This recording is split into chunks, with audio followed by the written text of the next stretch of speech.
వైకాపా మేనిఫెస్టోలో ఎక్కడా అమరావతి, పోలవరం నిర్మాణాల గురించి ప్రస్తావన లేదంటూ తెలుగుదేశం అధికార ప్రతినిధి లంకా దినకర్ విమర్శించారు. రాజధానిని అమరావతిలో కొనసాగించే ఉద్దేశం జగన్కు లేదన్న దినకర్, వైకాపా మేనిఫెస్టోలో ఎక్కడా ప్రత్యేక హోదా ప్రస్తావన లేదన్నారు.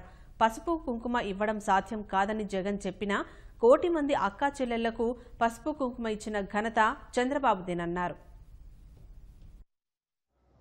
ఏపీ అంటే ఏ అంటే అమరావతి, పి అంటే పోలవరం అనేటటువంటి విధానంతో ఈ రాష్ట్రం ముందుకు నడుస్తూ ఉంది. వైఎస్ఆర్సీపీ వారి యొక్క మేనిఫెస్టోలో ప్రజా రాజధాని అమరావతి గురించి కించిత్ ఒక్క మాట కూడా చెప్పలేదు.